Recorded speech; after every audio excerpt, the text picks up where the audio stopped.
والذين كفروا أولياؤهم الطاغوت يخرجونهم من النور إلى الظلمات أولئك أصحاب النار هم فيها خالدون.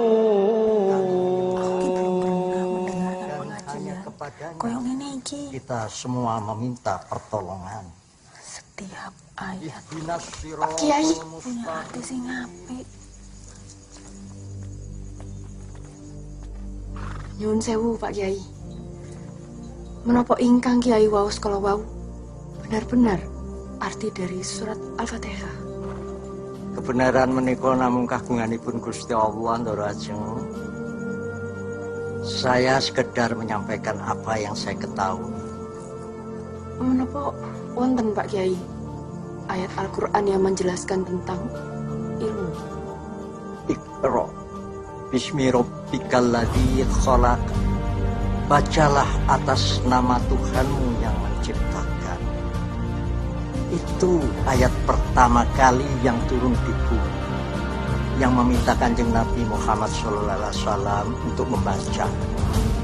Apakah dijelaskan dalam ayat itu bahwa membaca itu hanya untuk laki-laki? Semua manusia, laki-laki atau perempuan, diwajibkan untuk membaca. Pak Kiai, kini menopo Kiai mboten menerjemahkan ayat-ayat Al-Quran dan menjadi sebuah buku? Saya sedang melakukan belajar, tapi sayangnya banyak umat Islam lebih puas hanya bisa membaca bahasa Arab tanpa tahu makna dan artinya. Kula nyuwun sanget dipuntuntasaken Pak Kiai. Saya benar-benar ingin mengetahui lebih dalam apa isi Al-Quran. Insya Allah. Pupus sudah kekagumannya terhadap Barat, lenyap sudah keraguannya terhadap agama ini dan kebenciannya terhadap poligami. Hilang pula gairah terhadap ide sosialis ketika makna 7 ayat pembuka dihamparkan di hadapannya. Cukup, sudah. Kami di sini memohon diusahakan pengajaran dan pendidikan anak-anak perempuan. Bukan sekali-kali karena kami menginginkan anak-anak perempuan itu menjadi saingan laki-laki dalam perjuangan hidupnya, tetapi kami yakin akan pengaruhnya yang besar bagi kaum wanita, agar wanita lebih cakap melakukan kewajibannya, kewajiban yang diserahkan alam sendiri ke dalam tangannya, menjadi ibu pendidik manusia pertama-tama. Kartini bergegas tuliskan surat untuk Profesor Anton dan Nyonya Adrian di Belanda. Halauan impiannya sejak muda berubah seketika. Pertemuan dengan guru Qur'annya sebelum hari pernikahan ini merubah segalanya. Aku bertekad mengharumkan citra Islam, ingin benar daku menyandang gelar tertinggi, yaitu sebagai hamba Allah. Kartini memutuskan untuk berjuang sembari mendampingi perjuangan suami.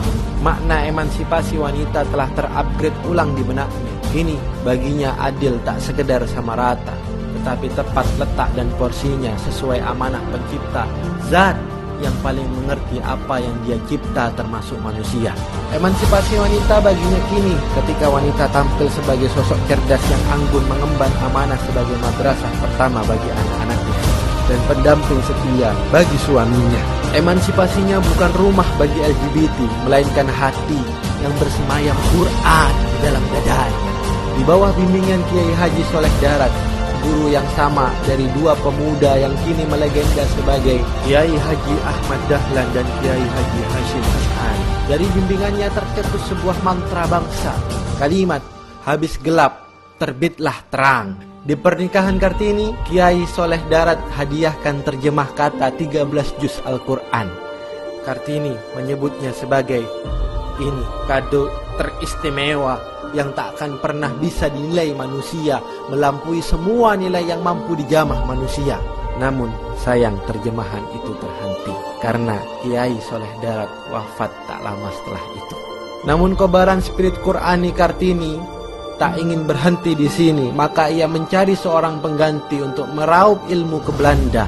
Aku sangat ingin sekali memberikan beasiswa ini kepada seorang pemuda soleh dan cerdas asal Padang bernama Salim itu.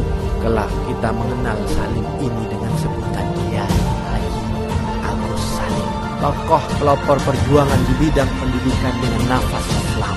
Orang nomor 2 di Serikat Islam setelah Haji Umar Said Cokro Aminoto. Yang mereka berdua inilah kompak meramu kepribadian Bapak Proklamator Indonesia sejak usia muda, Presiden pertama kita, Insinyur Soekarno. Dan saya Agus Salim, akan hijrah bersama seorang Cokro Aminoto.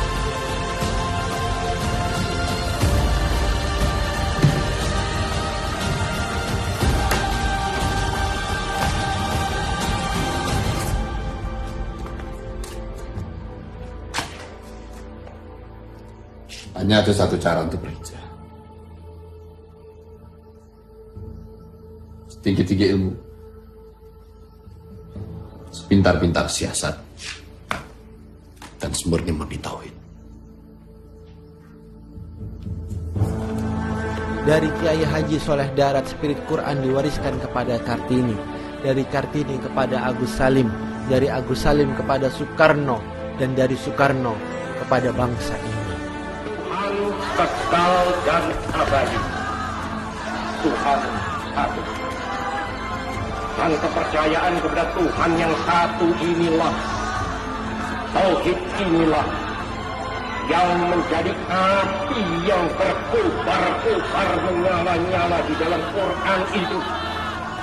Dan jikalau api ini telah berkobar-kobar dan menyala-nyala pula di dalam dadanya seseorang manusia, manusia yang demikian itu menjadi manusia yang seperti dikatakan oleh saudara Hafkan, tidak takut.